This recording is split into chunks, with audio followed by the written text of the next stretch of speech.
Hey,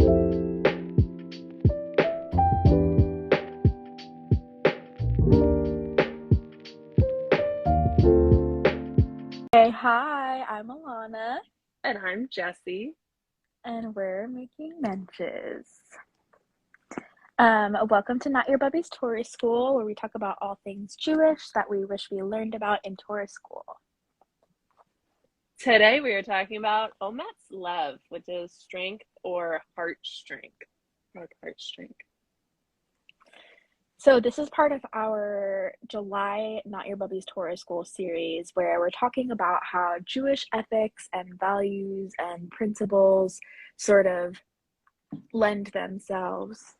My cat's being insane. To anti-Zionism and support for Palestinian livelihood and liberation. Ow, someone's biting me. Um, yeah, so let's get into it. Today we're talking about Ometz Lev. So yeah, what is Ometz Lev? So I'm not as familiar with like the Psalms part that Ometz Lev comes from because I haven't read Psalms as much as I've read other parts of the Torah.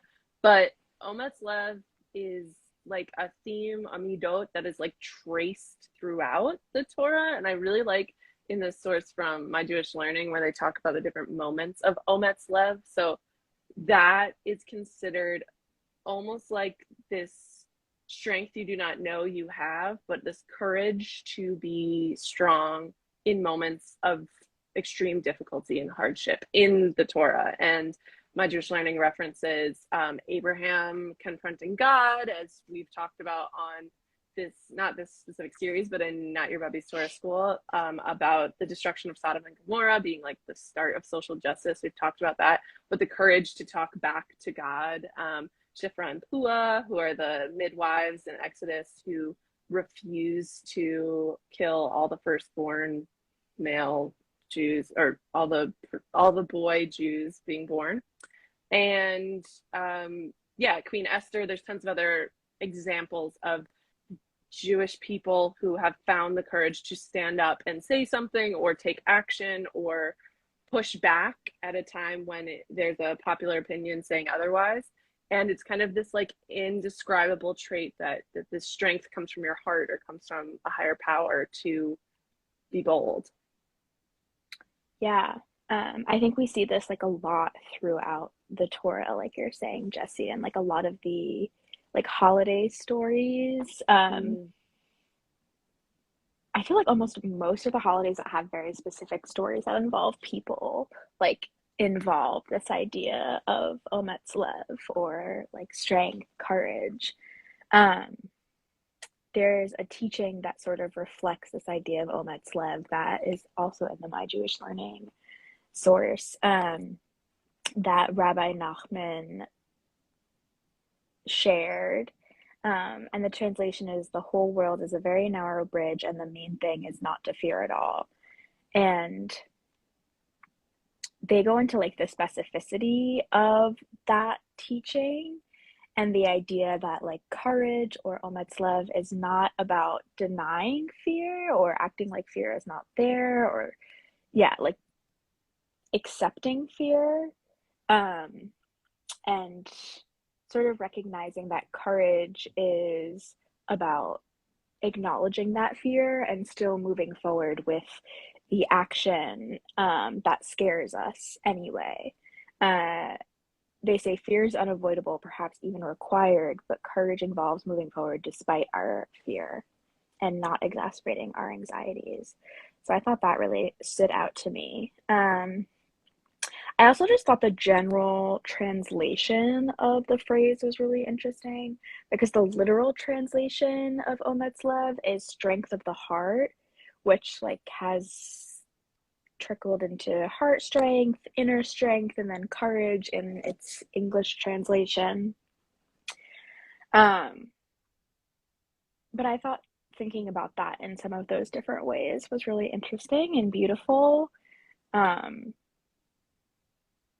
yeah, and this idea that we all sort of have this fortitude and strength inside of us to push through things that are scary. And this is something that's taught as a Jewish value and something that we possess and can carry with us, and that our Jewish ancestors that we read about in the Torah have carried with them.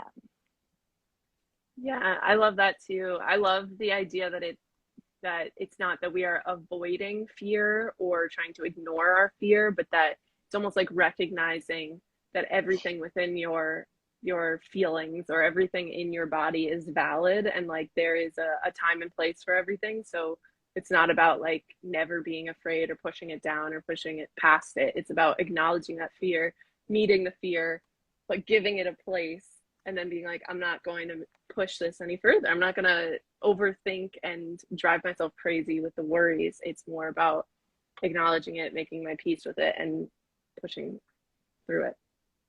Yeah, and also just the idea that it's not just simply inner strength or courage, it is like heart strength. And Mm, another source that emphasizes this is sort of like Ometz's strength. So this idea of mm, strengthening ourselves, and Lev is heart. So we're reaching inward towards our heart. And I think this is like highlighting a really important quality of compassion and empathy that Ometz Lev really is. It's not simply like the ability to get through things, but it is the ability to hold compassion and empathy for people. And sometimes that requires courage when you are existing in a place of fear, or it is a risk for you to express empathy or compassion for people or situations that other folks might not be able to hold the same capacity of empathy for. I love that. I hadn't thought about that way with empathy. So, with that being said, how can Ometz Lev be a justification for anti-Zionism? Mm. Um, okay. Yeah, this one I have a lot of thoughts. I think we should start just following the outline. Yes. So in preparation for this discussion, we were doing our research and we came across this fantastic post that we will put in our resources and share on Instagram, I think too, about the difference in language between using the term apartheid and using the term genocide when we are discussing what is happening in Palestine right now. Um, and I the let me go through the specifics. The idea of using the term apartheid justifies the presence of the colonizers on the land because it's suggesting that there are two separate systems, and therefore the outcome would be having one system in which everybody is treated the same, but essentially ignoring that there is a colonial project that has created a genocide in the land. And the intent was, as we have talked about before, the intent was to settle the land and replace the population of Palestine. And so therefore, by just saying it's apartheid, it's not acknowledging the intent to commit genocide against Palestinians. So that specific wording we have to be careful with. And I think this ties into Ometz Lev because a lot of times places and people want to say that they support rights for Palestinians or equality, or there's kind of this like lukewarm language about what's happening in Palestine without acknowledging the structure of genocide going on. So I think it takes courage, and I think it takes heart strength to go, especially as a Jew in the Jewish community, go up against your people and say, yes, but that's not enough, and we're not using the right framework. Um, so yeah, I think courage in language and choosing the right language is really important. What do you think about it? Yeah, so it's funny because when we were talking about this post, I realized I was misreading it.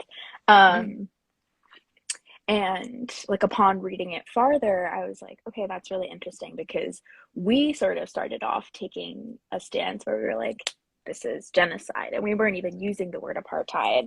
Like you brought Yeah. up, we didn't use the word apartheid in that article that we released in May of last year that we talked about a few episodes ago.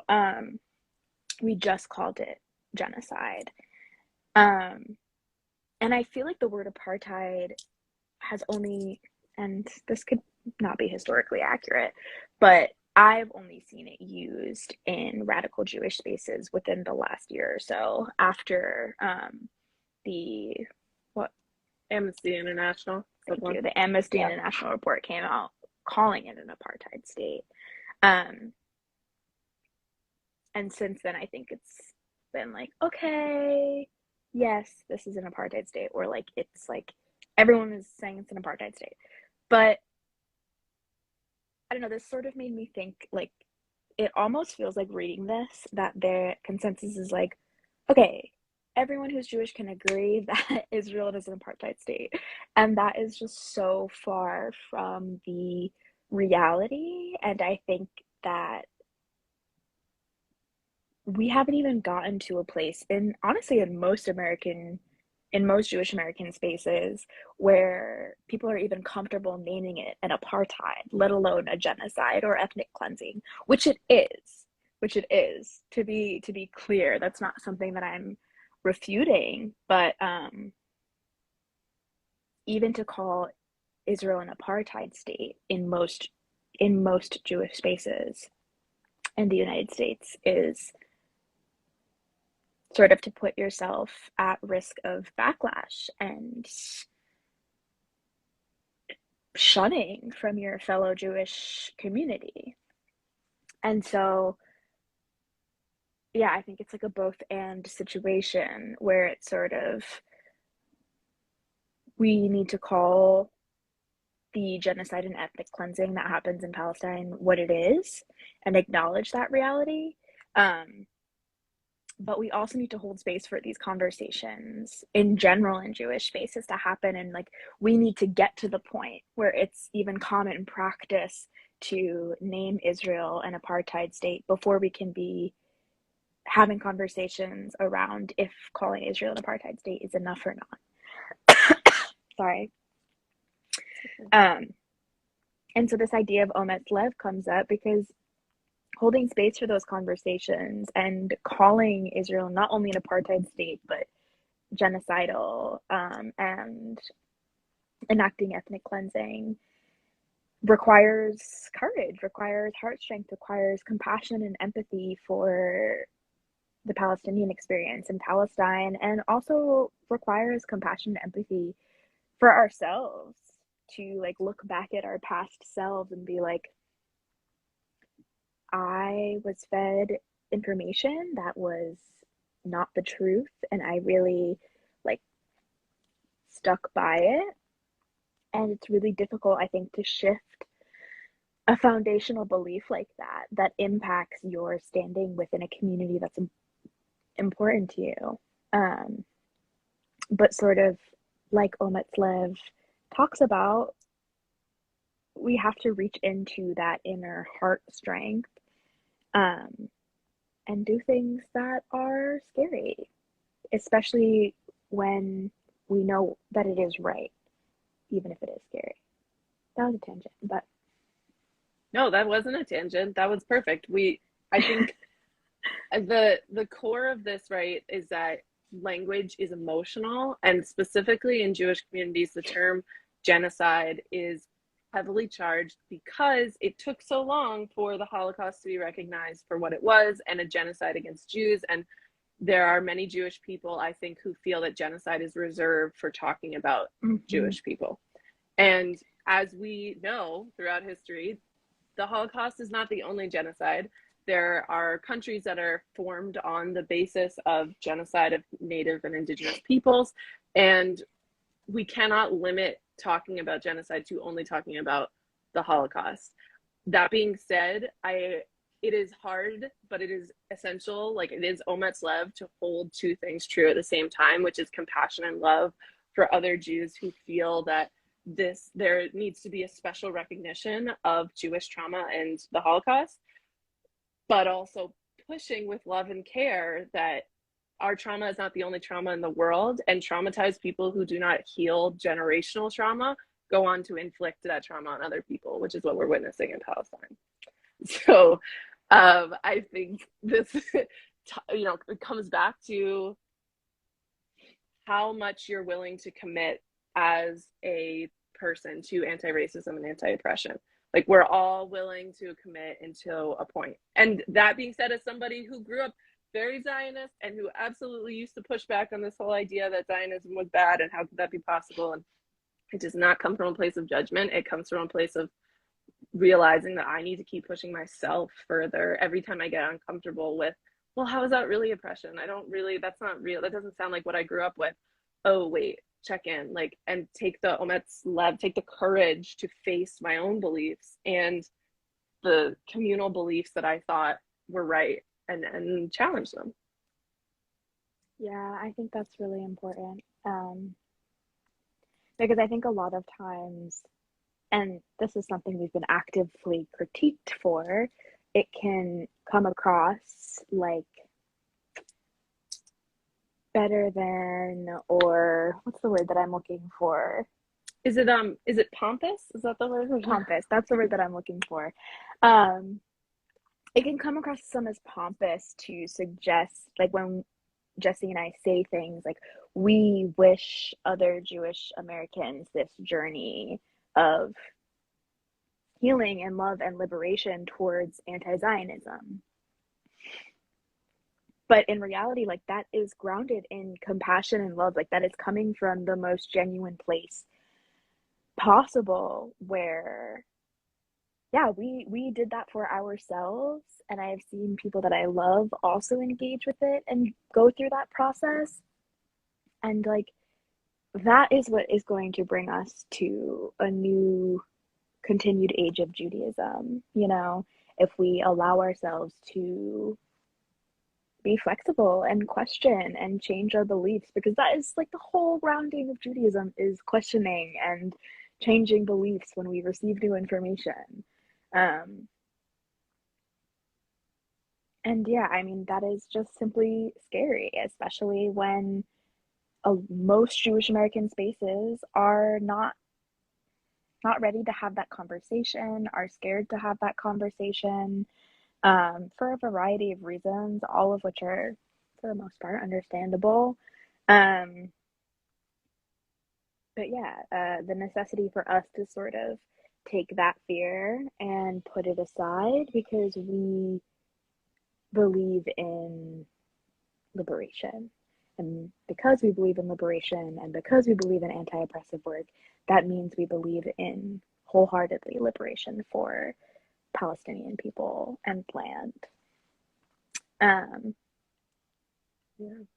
I really, really appreciated the point you brought up about fear and trauma, and how that can lead to sort of a continuation of, generational trauma. And I think it is courageous to hold that both end of, there are people in the United States who deny that the Holocaust happened still, and we can acknowledge the real fear that comes with that, and sort of anxiety that exists with that, because that's terrifying, and that's incredibly anti-Semitic and scary. Um, but we can also acknowledge that, how much better are we if we're going to deny a genocide that's happening right in front of our eyes? You know, Yeah. which like might feel like a lot, but like, if we can sit and recognize how horrifying it is for people to deny the very clear genocide, the Holocaust that happened, who are we to deny that there is a genocide happening as we speak, and we're watching it unfold in front of us? Yeah, I think, just, I know we're getting close to the end of our time, but I think there is so much available these days in terms of historical connections between the anti-Semitism that was faced by Jews in Europe and the Zionist project. And I think there have been a lot of times throughout our history that outsiders or Jews themselves have played on anti-Semitic tropes about Jews being weak and scared and fearful, and using that as a motivation for the colonization of Palestine. And using it as we couldn't defend ourselves in Europe, so therefore we're going to go colonize other people. I'm thinking specifically of the Kishinev pogrom, which is in modern day Moldova. But it was a super late pogrom that, like, the reaction to in the Jewish world directly fueled the Zionist movement. And so I think there are a lot of resources we could talk about and share, but specifically there, while recognizing that there are a ton of anti-Semitic tropes that exist in the world, like the fearful Jew or the like wimpy Jew is a trope that really gets to us, I think, as American Jews especially. And so we like try to counteract it by taking it out on people who were not in Europe, beating us up and murdering people. Like, that's not the people you want to take out your anger on, and yet we take it out on them. So yeah, just an interesting historical thought. I love that you always come with the history. I'm always just like, I'm gonna talk, but then I feel like you ground us, which I really love and appreciate. Everything, so don't. Oh, it's great. Well, I don't want to go too long because, to spoiler at August, I think we're going to have some longer sessions come August. So we have a very exciting lineup for August. Let's close out. Don't forget to come back to us next week. It's the last week of July, which feels crazy, but we're going to be talking about another Jewish value that lends itself to anti-Zionism, Bal Tashit, which is Hebrew for do not destroy. Don't forget to listen back to previous episodes if you haven't listened to them yet, and make sure to sign up for our newsletter that Jessie creates and sends out to our mailing list. You can sign up by going to our website. I also think there's a link in our bio to sign up for our mailing list, and our newsletter always has sources. So if you want our sources, they will be in our newsletter, which you can sign up for. We're also going to include a really lovely heart strength meditation in our newsletter this week. I think it's going to be complicated to do the audio on the live/podcast. So we're going to include a meditation that I found by Yehuda Webster for Ometz Lev that is just really beautiful and might be nice for folks to sit with when everything in the world especially feels quite heavy. And yeah, shout out to Naybird on Instagram, Nate, for creating our lovely intro outro music.